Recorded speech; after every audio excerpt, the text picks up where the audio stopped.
गाओ, भांडीर बन करके लेकर के मुझे चल, बेल बन भांडीर बन लेकर के मुझे चल।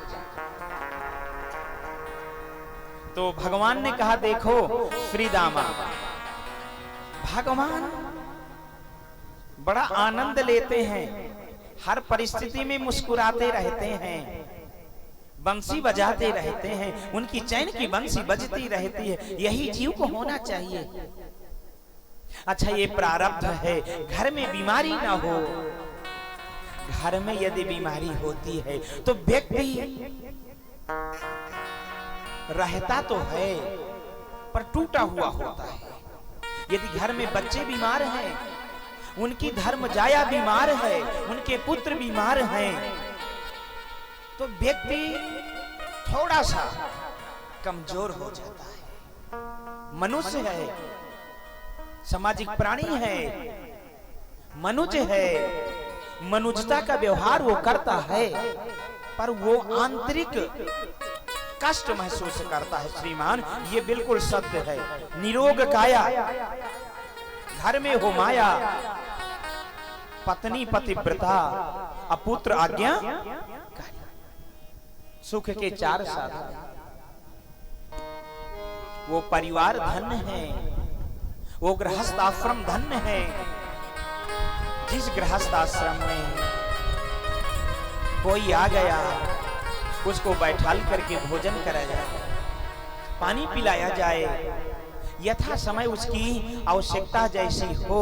हमारे कोई शरण में आया है और हम करने लायक हैं तो हमें करना है, अवश्य करना चाहिए और करना भी है। देखिए कुछ संबंध ऐसे होते हैं, धन्नो गृहस्थाश्रम, गृहस्थाश्रम के बराबर कोई धर्म नहीं। जिस समय राघवेंद्र सरकार ने वैद्यनाथ सुसेन जी को बुलाया, वैद्यनाथ सुसेन जी को बुलाया ना, आवाज तो भैया पीछे तक आ रही है ना। तो वैद्यनाथ सुसेन जी को बुलाया कब? जब लक्ष्मण जी को शक्ति लगी है और उसमें ये तय था कि यदि सूर्योदय हो गया तो लक्ष्मण जी के प्राण नहीं बचेंगे। लेने कौन गया?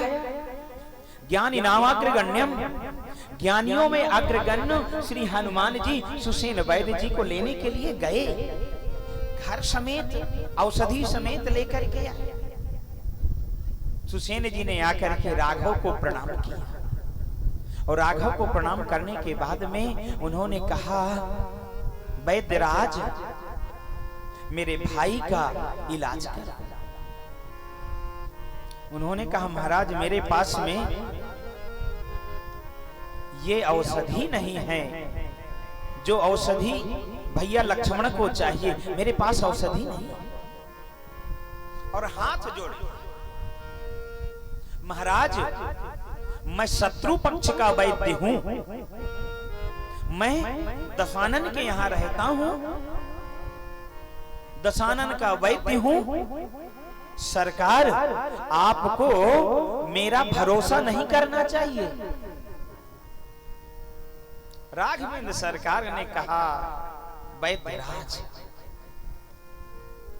वैद्य का कोई दुश्मन नहीं होता, वैद्य का कोई अपना नहीं होता। वो जिस समय हाथ लगा देता है उस समय उसके और उस मरीज के बीच में ईश्वर और जीव का रिश्ता बनता है, दूसरा कोई रिश्ता नहीं बनता। जो ऐसा नहीं करते वैद्यराज, वो गलत करते हैं और उनका परिणाम भी गलत होता है। दुश्मन भी इलाज करवाने जाए तो वैद्य को तो सही इलाज करना ही है। वैद्यराज मुझे पूरा विश्वास है, आप उनमें से वैद्य हो, आप इलाज करो मेरे में। नहीं तो मान लीजिए यदि वो अपने धर्म को न जानते होते तो वो कह देते कि ये जी द्रोणागिर पर्वत जाना है, जो संजीवनी बूटी लाना है, सूर्योदय से पहले नहीं सूर्योदय के बाद तक लेके आ जाना, इतना ही तो कहना था। पर उन्होंने नहीं कहा, वो वैद्य हैं और अपने धर्म को जानते हैं। राघव ने कहा कि आपको इलाज करना है, इलाज करो। वो ठीक हो गए। आज तो यहाँ पर धन्यो गृहस्थाश्रम, हमारे गृहस्थाश्रम में कोई आता है, कोई जाता है, उसकी सेवा और शुश्रूषा करनी चाहिए। उसी प्रकार से यहाँ भगवान ने श्री दामा से कहा, भैया तुम जीते हो, मैं तुम्हारा दाम कल दूंगा, आज नहीं दूंगा। जैसे बच्चे कह देते हैं कि शाम हो गई, चलो घर चलते हैं, अब ये दाम तुम्हारा मैं कल दे दूंगा। श्री दामा ने कहा, देखो भैया, जीता मैं आज हूं, दाम लूंगा तो आज लूंगा, कल नहीं। तुम आज यदि दाम नहीं दोगे तो कल तो देने वाले है ही नहीं हो तुम, इसलिए मैं आज। भगवान ने जीव से थोड़ा खेला।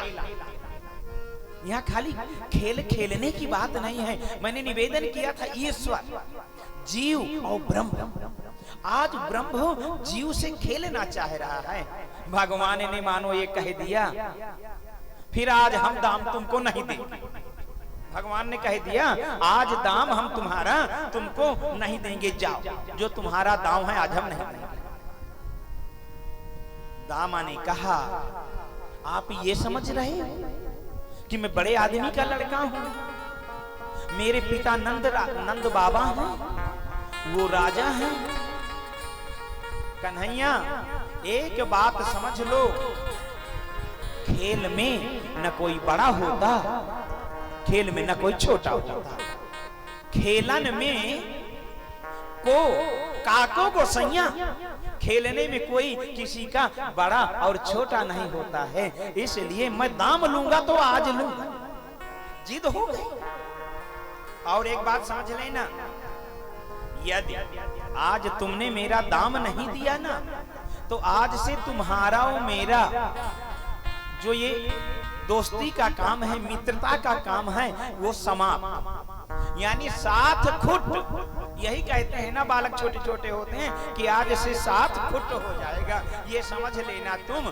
नहीं, आज मेरा दाम दो। भगवान ने एक बात और कह दिया। भगवान ने श्री दामा को, फिर मैं आज दांव तुम्हारा देने वाला नहीं हूं।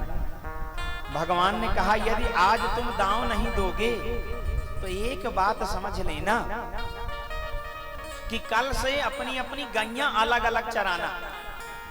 मैं अपने गौएं अलग कर लूंगा, तुम अपनी गौएं अलग कर लेना। अपनी अपनी गौएं अपने अपने उसमें चराएंगे हम लोग, साथ में नहीं। यहीं तक नहीं, मैं वहां तक मना करता हूं कि मैं सब कुछ छोड़ दूंगा। तो भगवान ने कहा, दामा एक बात बताओ, एक बात बताओ। बोले क्या? बोले ये तुम मुझे बताओ कि तुम गैया तो कह रहे हो कि मैं अलग कर लूंगा, चलो ठीक है गैया अलग कर लेना, पर गैया चराओगे कहां? ये जितना वन है, जितनी जागीर है, वो सब मेरे बाबा की, तुम कहां लेके जाओगे तो बताओ मुझे। श्री दामा ने कहा, जो तुम अपने बड़प्पन की ठसक दिखा रहे हो ना, वो अपने तक सीमित रखना। आज जीव में और ब्रह्म इतनी नजदीकी है, जीव कहता है मुझे ठसक मत दिखाना, स्वाभिमान। भगवान कहते हैं कि ये जागीर हमारी है, तुम्हारी नहीं है। और अच्छा वास्तविक भगवान की है। ये जग राम बगीचा, राम ही डाल, राम ही फूल, संचित मन से सींचा, ये जग राम बगीचा। तो जब इतना कह दिया तो श्री दामा कहने लगा, कर न्यारी हरि आपुन गैया, हे हरि कर न्यारी हरि आपुन गैया, अपनी गैयों को तू अलग कर ले। श्री दामा ने इतना जब कहा, भगवान शांत सुन रहे। भगवान बोलते हैं तो जीव सुनता है, और जब जीव बोलता है तो भगवान भी सुनते हैं, ऐसा नहीं। तो अब जीव ने कहा, कारी न्यारी हरि आपुन गैया, अपनी गौओं को तू अलग कर ले, न्यारी कर ले। और रही बात ये, नाहीन बफत द्वार कछ तुम्हारे, हम तुम्हारे दरवाजे में थोड़ी बस रहे हैं। लोग कह देते हैं ना कि हम तुम्हारे दरवाजे के मत्थे थोड़ी हैं। तो श्री दामा ने कहा, नाहीन बसत द्वार कछ तुम्हारे, नहीं तुम हमारे नाथ गोसैया, तुम हमारे गोसैया नहीं हो, न तुम्हारे दरवाजे में हम पलते हैं। हाँ, एक बात जरूर, तुम हम जाति पाति के एक है, तुम हम जाति पाति के एक है, कहां कहो अधिकी कछु गैया, तुम्हारी जात और हमारी जात एक है। भगवान ने कहा, दामा वो कैसे? भगवान भी तो पूर्ण आनंद उठा रहे हैं। भगवान ने कहा, दामा वो कैसे? अरे बोले ऐसे, बोले जैसे जी ईश्वर अंश जीव अविनाशी और चेतन अमल सहज सुख, तो मैं और तुम एक हो। भगवान ने कहा, बात तो दामा यहाँ ठीक कहा, अंश ही तो है ये जीव, इसलिए इस जीव ने यहाँ जो कहा बिल्कुल ठीक कहा। पर श्री दामा ने आज एक ही रट कर लिया, यदि तुम मेरा दांव नहीं देते ना तो कार्य न्यारी हरि आपुन गैया, अपनी न्यायी कर ले गई, नहीं अधीन तोरे बाबा की। अच्छा, खेल जब बिगड़ जाता है ना तो तोरे मोरे होने लगता है। खेल में ये सावधानी रखना, कोई जीत रहा है, वो जो ताश का पत्ता होता है ना, ताश जो खेलते हैं उसमें तू मैं होने लगती है, लड़ाई होने लगती है। तो उन्होंने कहा, नहीं अधीन तोरे बाबा के, मैं तुम्हारे बाबा के यानी नंद बाबा के अधीन थोड़ी हूं, नहीं तुम हमारे नाथ गोसैया, तुम हमारे कोई गोसैया नहीं हो। और कर न्यारी हरि आप। भगवान ने कहा, ये तो जीव ने बहुत बड़ी बात कह दिया आज। भगवान ने कहा, समय तो नहीं बचा, पर चलो कोई बात नहीं, जब जीव इतना अब मुझे उलाहना दे रहा है तो भगवान ने हार स्वीकार कर, और जैसे स्वीकार कर लिया श्री दामा उछलने लगे। और उछलते हुए श्री दामा ने कहा, मानी हार सूर के प्रभु ने, माने भगवान ने हार मान लिया। जा दिन ते सचरे गोपिन मह, ताही दिन ते करत लड़ैया। जैसे भगवान ने इस बात को समझा कि ये श्री दामा मुझसे लड़ना चाह रहा है और मुझे यहाँ तक कह दिया कि हम तुम्हारे नंद बाबा के अधीन नहीं हैं, चलो कोई बात नहीं। भगवान ने हार भी स्वीकार किया और भगवान घोड़ा बन गए, पीठ में श्री दामा सवार हो गया। मानी हार सूर के प्रभु ने, बहुरिन कनिहो नंद दुहैया। अभी भी श्री दामा भगवान के पीठ पे बैठ गया और बैठने के बाद में कह रहा, यदि तुम घोड़ा ना बनते ना तो जो तुम्हारे नंद बाबा की गैया का गौओं का दूध निकालने में आता हूं ना, वो आजे से बंद कर देता। ये तुम समझ लेना, और नहीं कर न्यारी हरि आपुन गैया। भगवान ने कहा, श्री दामा अब तुम मेरे पीठ पर बैठो और मेरे साथ चलो। भगवान घोड़ा बन गए, जीव को बैठा ले लिया और चले। जीव भगवान के इतने नजदीक, पर अधर्म कहां रहता है? पीठ पर। हमने सृष्टि प्रकरण में बताया है इस बात को कि भगवान के ब्रह्मा जी के सामने से धर्म और पीठ से अधर्म की उत्पत्ति हुई है। तृतीय स्कंध में हमने कहा भी था कि किसी दिन कोई बात आ सकती है, उसको पूछा जा सकता है, इसलिए ध्यान से सुनना है। भगवान ने बैठा ले लिया, चलने लगे। अब श्री दामा ने क्या किया? घोड़े तो भगवान बने हैं, भगवान की चोटी को पकड़ लिया, यानी लगाम लगा लिया, और लगाम लगा करके चल घोड़े चल, चल घोड़े चल, टिक टिक कर, और छड़ी लेकर के भगवान के नितंबों में मारने लगा। इतना निकट है ये जीव भगवान से। भगवान इसके लिए घोड़ा भी बनते हैं, भगवान इसके लिए मार भी खाते हैं। अरे ये जीव जाना नहीं चाहता। रोज पंडित जी मंत्र बोलते हैं दशांगुलम, इस दशांगुलम में परमात्मा का वास होता है। प्रकृति और पुरुष ये दोनों एक हैं। द्वास पर्णा सैजौ सखायो, आपस में दोनों सखा हैं। इसके बाद में भगवत कृपा,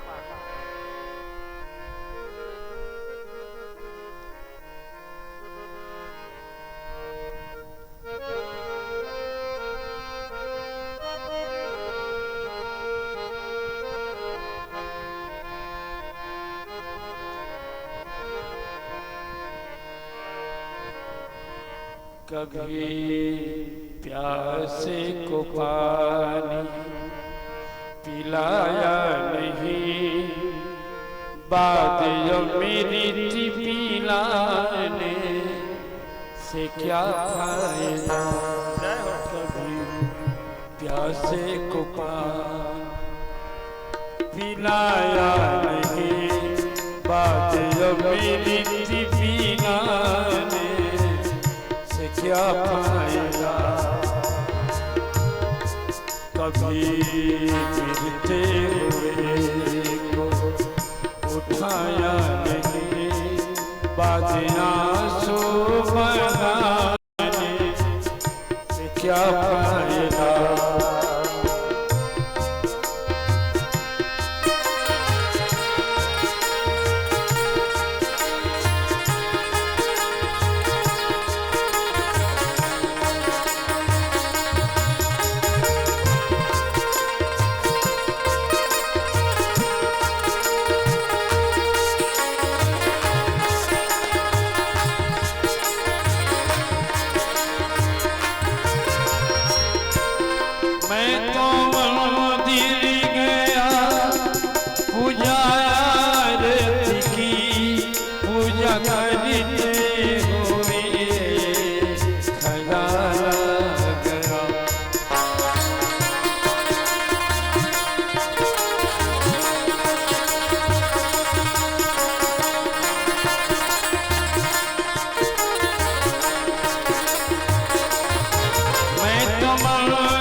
कभी माँ बाप की सेवा की ही नहीं, सिर्फ पूजा की करने से क्या फायदा। कभी प्यासे को पानी पिलाया नहीं, बात जो मेरी पिलाने से क्या फायदा।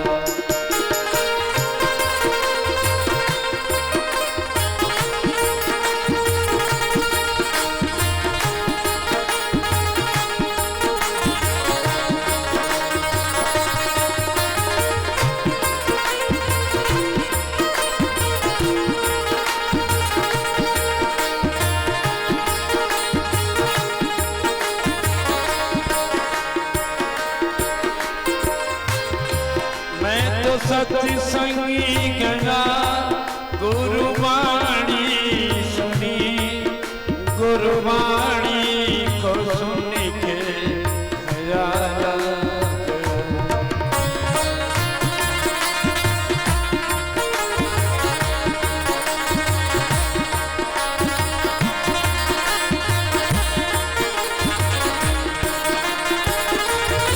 मैं तो सत्संगी गया गुरुवाणी सुनी, गुरुवाणी को सुन के खयाल गया। जन मानस का लेके दया न करे, फिर मानव फायदा।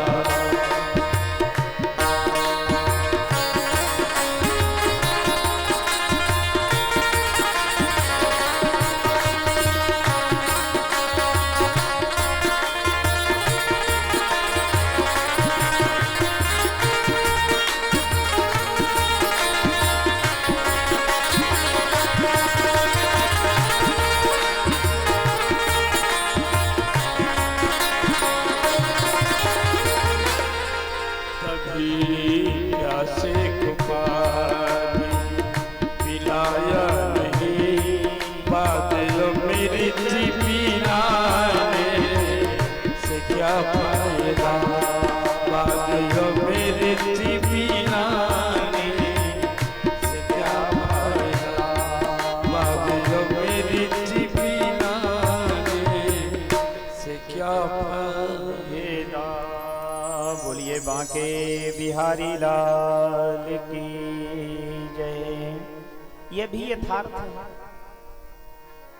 जिसने प्यासे को पानी पिलाया नहीं, बाद अमृत पिलाने से क्या फायदा। बिल्कुल ठीक बात है। इतना सुंदर संग्रह है हमारे कानून गो साहब का, क्या बात है। इतने सुंदर सुंदर संग्रह उनके अंदर किए हैं। ऐसे मौके मौके पर भगवान उनको ऐसी क्षमता प्रदान करते रहे, भक्ति मार्ग पर, भक्ति पथ पर वो लगे रहे। देखिए तो जीव और ब्रह्म, अब थोड़ा सा कठिन कथा इसलिए हो रही है क्योंकि आज 5 दिन की कथा हम लोग श्रवण कर चुके हैं। धीरे धीरे धीरे करके भार डालना चाहिए, तब कठिन बात भी समझ में आने लगती है। तो जीव और ब्रह्म इतने नजदीक हैं जैसे ब्रह्म के ऊपर जीव बैठा हुआ है। जैसे श्री रामा यहाँ परमात्मा के ऊपर सवारी करके बैठे, और जब तक जीव का एक पर्दा नहीं हटेगा तब तक भगवान मिलने वाले नहीं हैं। जीव और ब्रह्म के बीच में एक पर्दा है, वो पर्दा जब हटेगा तभी भगवान की प्राप्ति हो सकती है, अन्यथा नहीं। हमारे मन में, हमारे अंदर भी, हमारे साथ साथ भी वो पर ब्रह्म परमात्मा है, पर हम उसको समझ नहीं पा रहे हैं। ये सबसे बड़ी गलती है।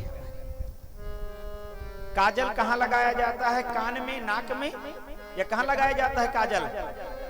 अच्छा, आंख में लगाया। अच्छा, आंख में काजल लगा है, और आंख ही देखने वाली है। आपको देखना है कि काजल सही लगा है, टेढ़ा तो नहीं लगा, मोटा तो नहीं लगा। यदि आपको ये देखना है तो काहे की आवश्यकता पड़ेगी? शीशा की। बिल्कुल, जब शीशा की आवश्यकता पड़ेगी उसी से पता चलेगा मोटा है, पतला है, टेढ़ा है, ऊंचा है, कैसा है। उसी प्रकार से ये दृष्टि देखने वाली है, पर अपने नजदीक लगे हुए काजल को बिना शीशा के ये नहीं देख सकती। उसी प्रकार से वो ईश्वर, वो ब्रह्म, वो परमात्मा हमारे इतना नजदीक है, इतना नजदीक है, पर जब तक ज्ञान रूपी दर्पण शीशा नहीं होगा तो हम उस ब्रह्म को देख नहीं पाएंगे। इतनी नजदीकी जीव और ब्रह्म की, ये समझने की, इसको समझिएगा। इस प्रकार से भगवान ने अपनी नजदीकी बताया जीव को और ब्रह्म। इस प्रकार भगवान ने 5 तत्वों को वृंदावन में रह करके पवित्र किया है। पृथ्वी तत्व को कैसे? 5 तत्व हैं, पृथ्वी, जल, अग्नि, वायु और आकाश। इन्हीं तत्वों से शरीर निर्मित है। बहुत समझने, एक एक शब्द पर श्रीमद् भागवत महापुराण के अध्यात्म भरा हुआ है। वो समझ हम कितना पा रहे हैं ये अलग विषय है। इसीलिए वेद कहते न इति न इति, यानी इनका पार नहीं है, इति नहीं है। एक एक शब्द ऐसा है। तो चित्त को कैसे पवित्र किया है भगवान ने, पृथ्वी को कैसे पवित्र किया है, मृदा भक्षण लीला करके पृथ्वी को पवित्र किया। पृथ्वी ने कहा, भगवान की दो पत्नी है, एक श्री देवी, दूसरी भूदेवी। श्री माने लक्ष्मी देवी, लक्ष्मी देवी की हम चर्चा कर रहे हैं। लक्ष्मी देवी और भूदेवी माने पृथ्वी। ये भूदेवी भगवान के पास खटक भी नहीं पा रही है। बहुत ध्यान से समझिएगा अब इस बात को। भूदेवी भगवान के पास में खटक भी नहीं पा रही, यानी जा भी नहीं पा रही। क्यों? दिन भर गोपियों के साथ, इधर बछड़े चरा रहे गोपों के साथ। एक बार मैया ने सुंदर श्रृंगार किया कन्हैया का, सुंदर कपड़े पहनाया कन्हैया को, काजल लगाया, भगवान को लिटा दिया। भूदेवी, भूपत्नी, पृथ्वी रूपी पत्नी ने सोचा आज मेरे स्वामी बहुत अच्छे लग रहे हैं, तो आज पृथ्वी की इच्छा ये हुई मैं थोड़ा भगवान का आलिंगन कर लूं, मैं अपने पति का थोड़ा सा आलिंगन कर लूं। जाना चाहा भूदेवी। उतने में उधर से यशोदा मैया आ गई। जैसे ही यशोदा मैया आ गई, यशोदा मैया ने अपने गोद में ले लिया और भगवान के साथ खेलने लगी। भूदेवी कुछ देर रुकी और रुकने के बाद में भूदेवी वहां से चली गई। जब 1 घंटे 2 घंटे रुकी, नहीं मौका मिला। आज भूदेवी ने कहा, अरे धन्य है ये व्रज, यशोदया समो नास्ति भूतले क्वापि देवता। अरे धन्य है ये भूमंडल, धन्य है ये भारत देश, उसमें उत्तर प्रदेश, उसमें ये ब्रज भूमि, और धन्य है माता यशोदा, जिनके कारण मेरे पति हैं और मैं पति का एक स्पर्श नहीं कर पा रही, एक आलिंगन नहीं कर पा रही। अरे धन्य है यशोदा मैया। यशोदया समो नास्ति भूतले क्वापि देवता, आपके बराबर का कोई दूसरा देवता नहीं है मैया। धन्य हो तुम, धन्य हो, धन्य हो। जिस कुक्षी की प्रार्थना करने के लिए देवता लोग आते हैं और खड़े होकर के स्तुति गायन करते हैं, आज वही भूदेवी ने भगवान को चाहा देखना, पर मैया यशोदा आ गई, इसलिए वो देख नहीं पाई। इसलिए 5 तत्वों को पवित्र किया है भगवान ने। कौन कौन से 5 तत्व हैं? पृथ्वी तत्व को भगवान ने फिर इस रूप में पवित्र किया। कोई बात नहीं, तुम मेरी पत्नी हो, मैं समझ रहा हूं, तुम मेरा आलिंगन करना चाह रही थी, पर मेरी मैया यशोदा यहां थी। अच्छा एक बात और समझिए, प्रेम जितना छिपाया जाए उसी का आनंद है।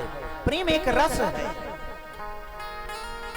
प्रेम बाजार में बेचने की वस्तु नहीं है। आज बिक रहा है प्रेम, आज प्रेम बिक रहा है। विवाह नहीं हुआ, मोबाइल के माध्यम से बातचीत करना शुरू हो गया। इसीलिए फिर वो लड़की कह देती है लड़का को, मैं तुम्हें जान गई। लड़का कह देता है मैं तुम्हें जान गया, मैं तुम्हें समझ गया। वो कहती है मैं तुम्हें समझ गई। प्रेम चलता है। सखी, इस प्रेम को सदा दुराइए, दूर से जितना रहेंगे उसका आनंद आएगा। एक राजा साहब थे, भगवान का नाम लेते थे, जैसे भगवान का नाम लेते, पर प्राइवेट भगवान का नाम लेते, वो कभी उजागर नहीं किया। वो भगवान का नाम लेने के लिए उजागर नहीं किया गया था। तो उनकी पत्नी मंदिर जाती, रानी साहिबा तो मंदिर जाती और मंदिर में दान पुण्य फतकर्म भी खूब करती, पर राजा साहब कुछ करते नहीं। पर परम वैष्णव भगवान का एकांत में खूब भजन करते, खूब नाम लेते भगवान, और नाम ले करके भगवान को, पर नाम निकालने नहीं देते मन से।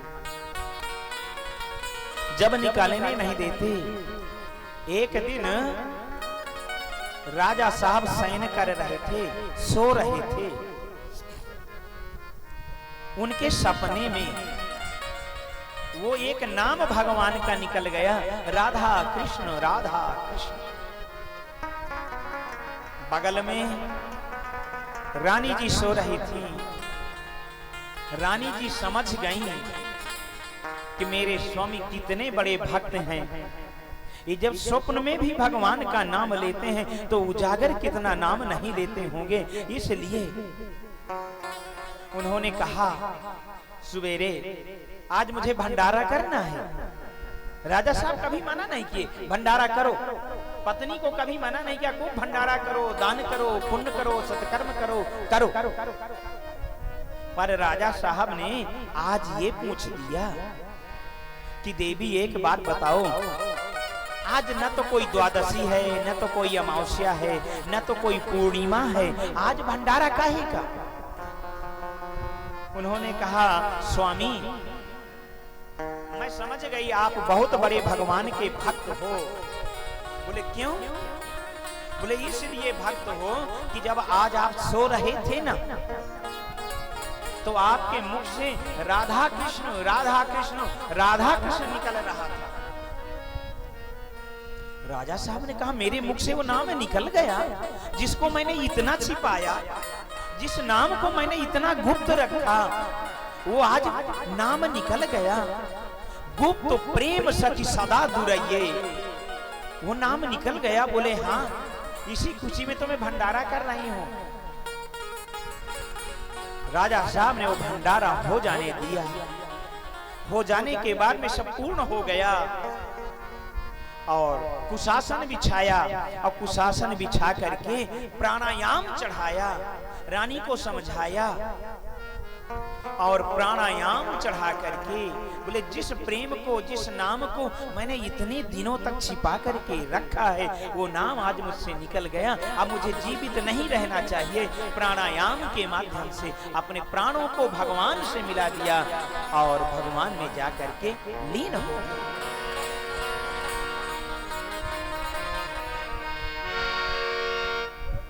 प्रेम प्रबल प्रेम के पाले पड़ी, प्रभु को नियम बदलते दे, अपना मान चले चले जाए, पर भक्त कमान चली थे देखा, जिनकी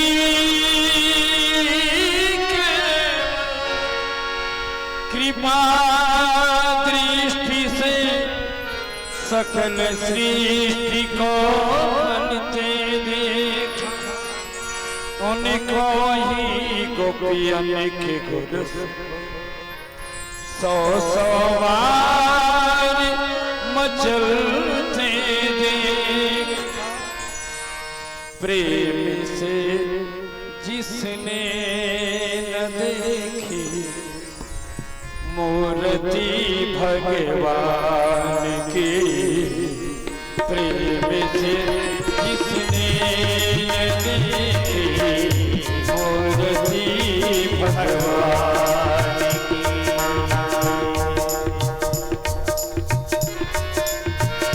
प्रेम से जिसने न देखी मूर्ति भगवान की।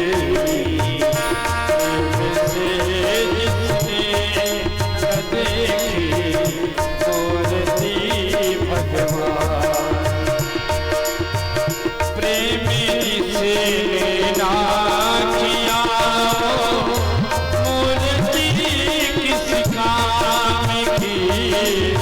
प्रेम जिसने ना किया मूर्ति किस काम की। प्रेम से जिसने न देखी मूर्ति भगवान की। प्रेम से जिसने न देखी मूर्ति भगवान।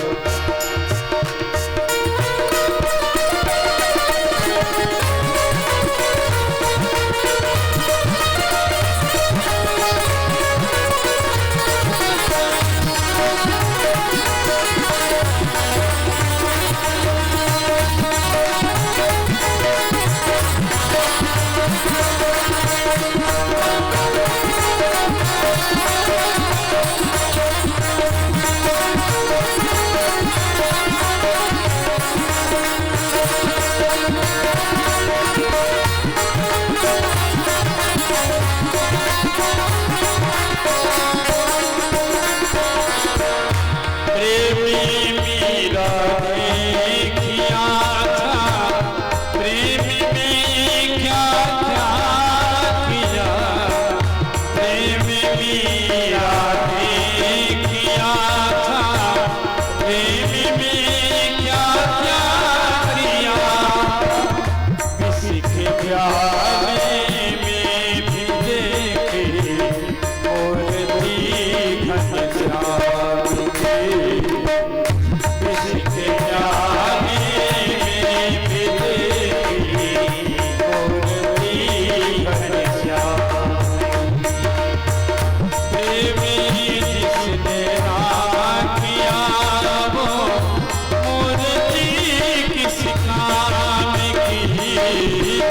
प्रेम जिसने ना किया वो मूर्ति किस काम की। प्रेम से जिसने न देखी मूर्ति भगवान की। प्रेम से जिसने न देखी मूर्ति भगवान।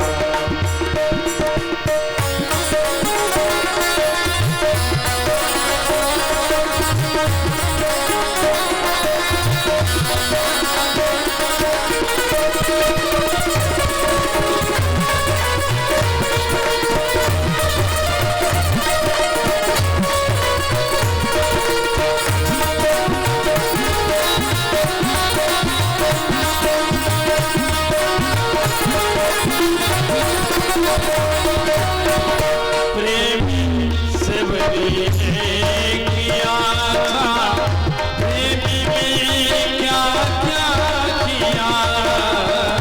प्रेमी सबरी ने किया था, प्रेमी में क्या क्या किया। जगत के बेरों में देखी मूर्ति राम की। जगत के बेरों में देखी मूर्ति भगवान।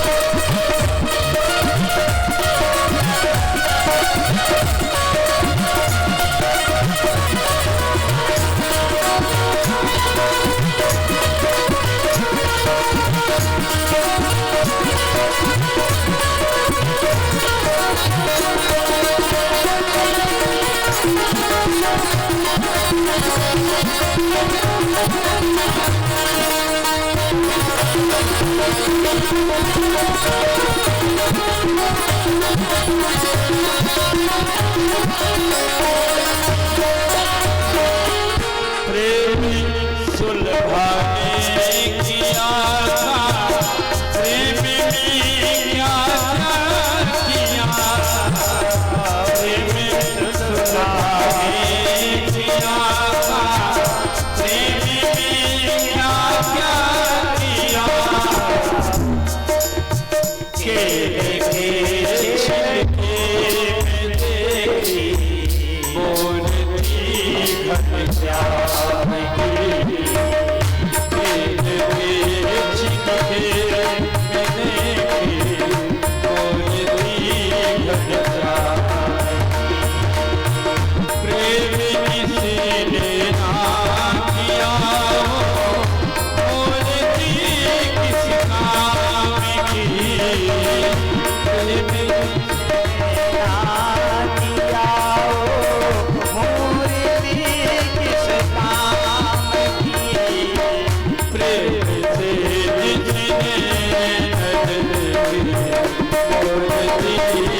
प्रेम जिसने ना किया वो मूर्ति किस काम की। अच्छा, आप मंदिर जाओ, चित्रकूट धाम जाओ, वहां जाकर के भगवान के सामने खड़े होकर के आंख से आंख मिलाओ, आपको लगेगा कि भगवान कुछ कहना चाह रहे हैं या भगवान कुछ बताना चाह रहे हैं। इसलिए आप भगवान के सामने खड़े हो जाओ। तो हमने निवेदन किया था ना कि भगवान किसी के आंख से जाते हैं, किसी के कान से जाते हैं, किसी के नाक से। तो आंख से आंख जब मिलेगी तो प्रेम जागृत होगा, और प्रेम जागृत होगा तो परमात्मा आपके हृदय में जाएगा। अभी हमारे संगीताचार्य जी ने सुंदर गायन किया जो इसका प्रेम सुलभा ने किया था। प्रेम में क्या क्या किया। सुलभा विदुरानी जी भगवान मैया के सामने पहुंच गए, काकी श्री यानी चाची जी, काकी जी, कुछ भी कहिए, उनके पास में पहुंच गए। उस समय वो स्नान कर रही थी। स्नान करके लौटी, जैसे भगवान पहुंचे स्नान करके वहां से लौटी। इतना शुद्ध बुद्ध भूल गई भगवान के जाने पर, इतना शुद्ध बुद्ध भूल गई कि तन में वस्त्र नहीं है, तन में कपड़ा नहीं है, और आकर के बैठ। और बैठने के बाद में सुलभा जी ने केले थे रखे थे घर में, उन केलों के गूदा को बाहर फेंक रही थी और छिलका छिलका भगवान को खिला रही थी। जैसे भगवान ने देखा कि जब जीव इतना तन्मय होता है, थोड़ा समझिएगा, कहीं कथा कठिन हो सकती है, यद्यपि सरल करने का पूरा प्रयास है, पर कहीं कठिन हो, समझ लीजिएगा। जीव जब इतना नजदीकी आ जाता है, पर्दा जीव और भगवान के बीच में नहीं बचता, तभी परमात्मा की प्राप्ति होती है। चीर हरण लीला आगे यही होगी। भगवान बैठे हैं और गूदा फेंका जा रहा है, और छिलका भगवान को, केले का छिलका भगवान को खिला रहे हैं। भगवान खा रहे हैं, परम प्रसन्न मुद्रा से खा रहे हैं। कुछ देर के बाद में उधर से विदुर जी महाराज आ गए। विदुर जी ने देखा इसके तन में ना तो कपड़ा है और ये खिला भी रही है, तो भगवान को छिलका खिला रही, गूदा फेंक रही है। विदुर जी ने कहा, अरे पगली, ये भगवान को तू क्या खिला रही है, ये मुझे बता। भगवान को छिलका खिला रही है, गूदा तो फेंक रही है, तन पे न तो वस्त्र है, ये क्या कर रही है तू। आप जीव को भान हुआ कि मैं तो भगवान को छिलका खिला रही हूं। अच्छा, एक बात बताओ, जब ये बच्चा जन्म लेता है, चाहे बेटी का जन्म हो चाहे बेटे का जन्म हो, क्या कपड़े पहन करके आता है क्या? निर्वस्त्र ही आता है। और परमात्मा के सामने ये जीव निर्वस्त्र है। परमात्मा से क्या छिपा? अरे जिस परमात्मा ने हमारे अंगों को बनाया है, उस परमात्मा से आज पर्दा। धर्म प्रोजित कैत्रोत्र परमो निर्मत फराणाम सताम। कपट मत करो, भगवान कहते हैं, सब कुछ छोड़ दो, मैं तुम्हारे पास में आ जाऊं। अरे जो कपड़ा आप जीव को देते हो, जिस समय संस्कार करते हो, वो कपड़ा उसके साथ जाता है क्या? वो तो यहीं जल गया ना। समझिए ना, क्यों नहीं समझ रहे हैं हम लोग। इसलिए भगवत कृपा ऐसी होती है, भगवान की कृपा ऐसी हुई। तो अब क्या किया विदुरानी जी ने, छिलका फेंकने लगी और गुदा भगवान को जैसे ही खिलाने लगी, भगवान ने कहा, काकी श्री चाची जी, अब वो वाला स्वाद नहीं है जो छिलकों में था, अब वो वाला स्वाद नहीं है। थोड़ा सा भाव बदल गया ना कि अरे राम राम, मैं भगवान को छिलका खिला रही थी, गुदा फेंक रही थी। तो प्रेम से भगवान को आप कुछ भी अर्पण कर दो, प्रेम से जिसने न देखी मूर्ति भगवान की। प्रेम मीरा ने किया, प्रेम मीराबाई ने किया। जब उनको विष भेज दिया गया ना, उन्होंने कहा भगवान का चरणोदक, मीराबाई ने भी उसको चरणोदक ही माना और चरणोदक लिया और उस चरणोदक को पी लिया और पी करके कहने लगी, अरे धन्य है प्रभु, उस चरणोदक में, उस विष में जिसको चरणोदक कहा गया, उस विष में मूर्ति यदि दिखाई पड़ी तो घनश्याम की मूर्ति दिखाई पड़ी। भगवान ने कहा कोई बात नहीं मीरा भाई, तुम्हें विष दिया गया है और तुमने चरणोदक मान के पिया है, तो मैं तुमको दिखाई पड़ूंगा। उस विष में घनश्याम दिखाई पड़ने लगे। सवरी माता ने भगवान को क्या खिलाया था? राम जी को बेर खिलाया था ना। तो प्रति बेर में जो तोड़ के रखती, प्रति बेर में राम जी के दर्शन होते सवरी माता को। केवट ने भगवान से प्रार्थना किया, केवट जल लेकर के आया, तो केवट को जल में राम जी दिखाई पड़ रहे हैं। उस जल में केवट ने भगवान के दर्शन। ऐसा प्रेम जब होगा, ऐसा भाव जब होगा, तब भगवान को मिलने में कोई संदेह नहीं है। हमारे कहने का मतलब ये है, प्रेम करिए तो ऐसा करिए, मैं जान गया, मैं जान गई का प्रेम दुरंत भाव। श्रीमद् भागवत महापुराण में लिखा है, प्रथम स्कंद में दुरंत भाव। भगवान जब गए, आज से ही कथा प्रारंभ है, कौन सी कथा कहाँ होगी कोई ठिकाना नहीं है। द्वादश स्कंद है, द्वादश स्कंद की प्रथम स्कंद में कथा आती है और प्रथम स्कंद की द्वादश में चली जाती है। कहाँ से उदाहरण लेकर के वेद व्यास जी ने कहाँ रख दिया, सुखदेव जी ने कहाँ सुना दिया, कुछ समझ में नहीं आती बात, पर समझने का प्रयास करना चाहिए। भगवान परीक्षित की रक्षा करने के बाद में जब द्वारिका जाए, आज उनके सामने उनकी पत्नियों ने देखा कि हमारे स्वामी का आगमन हुआ है, हमारे पति देव आए हैं, तो सबने मिलना चाहिए। सब पत्नियां भगवान से मिलना चाह रही हैं। जैसे ही मिलना चाह रही हैं, भगवान गए तो पहले तो दृष्टि से देखा, दूर से देखा। अच्छा, देखने वाली दृष्टि ही है, दृष्टि में ही विकार आता है, उस दृष्टि को रोको। तो भगवान को उनकी पत्नियों ने पहले दूर से देखा। अब भगवान का आलिंगन कैसे करें? तो इसलिए अपने आत्मज को लेकर के, आत्मज माने अपने पुत्रों को लेकर, अपने पुत्र को लेकर,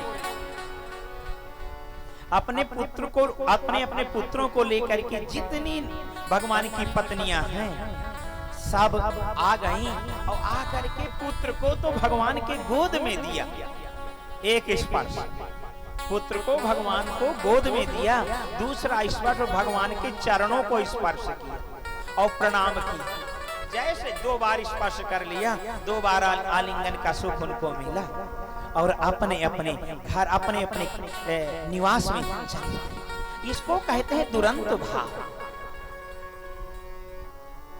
ऐसा प्रेम छिपाओ, उस प्रेम के कारण यदि प्रेम, अच्छा प्रेम तो छिपाने की चीज है। जैसे आप घड़े में पानी भरते हो, तो घड़े में पानी भरने के बाद में आप उसको ढक देते हो ना, इसलिए उसमें किसी प्रकार का कोई कीड़ा ना आ जाए, कोई दिक्कत ना हो, कोई परेशानी ना हो। कोई कचड़ा ना पड़ जाए। तो यदि प्रेम हमारा छिपा रहेगा तो शुद्ध रहेगा, निर्मल रहेगा, साफ रहेगा, कोई विकार नहीं आएगा। हमारे कहने का मतलब यहाँ पर ये। तो आज भगवान ने, आइए, आज भगवान ने मृदा भक्षण करके पृथ्वी तत्व को पवित्र कर दिया है। आज मेरे प्रभु ने उस तत्व को पवित्र किया है। मैया ने, जैसे कल हम लोगों ने सुना है ना, उन्होंने कहा, एक लाइन मात्र दोबारा से कह दें आपको, तेरे लाला ने ब्रज रज खाई, तेरे लाला ने माटी खाई, यशोदा सुन माई। तो मिट्टी खा करके ब्रज रज, आप ब्रज में जाना, रमण रेती जाना, रमण रेती की मिट्टी जरूर खाना, रमण रेती की मिट्टी का स्वाद लेना, खाना जरूर, मुख में रखना। वहां आप लेटना भी, वहां लोग जब जाएंगे ना तो वहां लोग लेट जाते हैं, वहां लोग आराम करते हैं, लेट जाना, जरूर जाना। साल भर में एक जगह जाना, अपने परिवार के सहित जाना। माताओं, सबके लिए कहा जा रहा है, खाली पुरुष के लिए नहीं है। अपने परिवार के साथ जाओ, एक बार कहीं ना कहीं वृंदावन जाओ, चित्रकूट जाओ, पर परिवार के साथ जाओ, परिकर के साथ जाओ, बच्चों को लेके जाओ। आप हरिद्वार जाओ, ऋषिकेश जाओ, अपने परिवार के साथ जाओ। और जगन्नाथ जी के दर्शन करने जाओ तो अपने परिवार के साथ में दर्शन करने के लिए जाना चाहिए। यही धर्म है। इस प्रकार से मिट्टी खा करके भगवान ने मिट्टी तत्व को पवित्र किया है। ब्रज की रज को भगवान ने खाया। जल तत्व की कथा हम लोगों ने कल श्रवण किया कि भगवान ने कालिय नाग का मान मर्दन किया। कालिय नाग का मान मर्दन किया। कालिय नाग कहाँ रहते हैं? कहाँ रहते थे? जमुना में। काली दह स्थान है। वृंदावन जाना हुआ है, आप तो गए ही हैं वृंदावन। कितने लोग वृंदावन गए हैं? हाथ ऊंचा करें। अच्छा, काफी लोग वृंदावन गए हैं, क्या बात है। काली दह, काली नाग एक आतंकवाद था। उस आतंकवाद को समाप्त करने के लिए आज परमात्मा हमारे लीला किया, जल में गए, जल तत्व को पवित्र किया। इसलिए जल तत्व में कालिय नाग का उद्धार भी किया और वहां से 1008 कमल पुष्प लाए काले। और वो काली दही में ही थे। कंस चाह रहा था कि वहां पर कोई जाएगा तो मर जाएगा, काली नाग तो उसको डस लेगा। और हो सकता है कि नंद बाबा तो जाएंगे नहीं वहां ले। कूटनीति का प्रयोग किया था कंस ने। राजा है तो वहां मंगवाया था, वहां यही जाएंगे तो काली नाग इनका भक्षण कर लेगा। पर भगवान ने काली को लुहु लुहान कर दिया और भांडीर वन भेजा। भांडीर वन भेज दिया। आस्तिक मुनि का आप नाम लो, आपको सर्प से भय रहित हो जाते हैं। इस प्रकार से भगवान ने जल तत्व को पवित्र किया। पावक तत्व को अंबिका वन की यात्रा हुई। एक बार नंद बाबा ने अंबिका वन की यात्रा किया, वहां पर रुक गए। भगवान को यह देखना था कि मेरा भक्त कहां जा रहा है और मुझे कहां बचाना है। वहां पर एक बार वरुण के दूतों ने नंद बाबा को ये स्नान करने चले गए रात्रि में 12 बजे ही। गंगा जी में 12 बजे रात्रि को स्नान करना निषेध है। मत करो रात्रि में 12 बजे से लेकर के 3 बजे तक स्नान, 2:30 बजे तक तो करो ही नहीं। तो उसमें देववादी स्नान होते हैं। स्नान करने चले गए, नहीं समझ पाए। वरुण के पार्षद पकड़ के दूत ले गए। फिर भगवान को जाना पड़ा। भगवान वहां गए तो वहां नंद बाबा को तो बांध करके रखा गया था। पर जब भगवान श्री कृष्ण गए अपने पिता को छुड़ाने के लिए ना, तो वही वरुण जी भगवान श्री कृष्ण का स्वागत किया, सिंहासन में बैठाए, चरण धूला।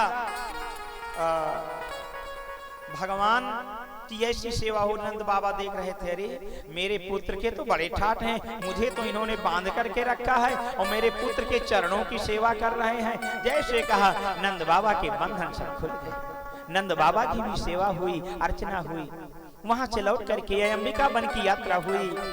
अजगर ने पांव पकड़ लिया, घसीटता हुआ जा रहा था। जली हुई लकड़ी मांगा, मारा, सब लोगों ने, कोई प्रभाव नहीं पड़ा। भगवान श्री कृष्ण ने स्पर्श कर दिया, उसका उद्धार हो गया। वो गंधर्व सर्प बन गया था। अष्टावक्र जी को देख करके हंसा था। 8 जगह से जो टेढ़े अष्टावक्र जी, उनको देख करके हंसा था। कैसे चल रहे हैं श्राप में, उनका भी उद्धार किया। वहीं पर गौएं भी थी, सब लोग भी थे। जितने लोग थे वहां पर हुआ कि आग लग गई। जैसे ही आग लगी ना, तो इतने में भगवान ने देखा इस आग को क्या किया जाए, तो तुरंत परमात्मा ने उस आग को मुख में धारण कर लिया। हम लोग मंत्र बोलते हैं, मुखाद अग्नि रजायत, तो उस मंत्र के द्वारा भगवान ने आग तत्व को भी पवित्र कर दिया। आकाश तत्व को पवित्र किया है परमात्मा ने। आकाश तत्व का पवित्र ये होता है, शकटासुर जब आया था तो भगवान को आकाश में लेकर के गया था। इससे आकाश तत्व को शकटासुर के माध्यम से मेरे प्रभु ने पवित्र किया था। तृणावर्त जब गया तो तृणावर्त ने यह देखा कि मैया दूध पिला रही हैं। दूध पिलाते पिलाते आज ये लगा कि अब तृणावर्त मामा, अच्छा मैया कभी कभी बच्चों को दूध पिला रही हैं और गोदी में ले लेती हैं, कभी कभी उछालने लगती, लाला को, अपने बेटे को उछालने लगती हैं मैया लोग, माताएं लोग। यहाँ आज मैया यशोदा ने दूध पिलाया, उछालने लगी। भगवान श्री कृष्ण ने तिरछी निगाह करके देखा, बोले मैया तुम उछाल नहीं पाओगी। मामा जी ने उड़न खटोलना भेज दिया है, उड़न खटोला आ गया है। अब एक काम करो, अब आप मुझे रोको यहीं पर। मैया ने भगवान को वहां पर ही बैठा दिया। कहां? सिंहासन में नहीं, जहां दूध पिला रही थी उसी जमीन में लिटा दिया। और लिटाने के बाद में मैया अंदर गई। तृणावर्त ने भगवान को उठा लिया और जैसे ही भगवान को उठाया है तो हवा के माध्यम से परमात्मा ने, आज तृणावर्त के माध्यम से मेरे प्रभु ने, मेरे परमात्मा ने, मेरे जगदाधार ईश्वर ने हवा के माध्यम से तृणावर्त के साथ में हवा का भी कल्याण कर दिया, समीर का भी कल्याण परमात्मा ने कर दिया था। इस प्रकार से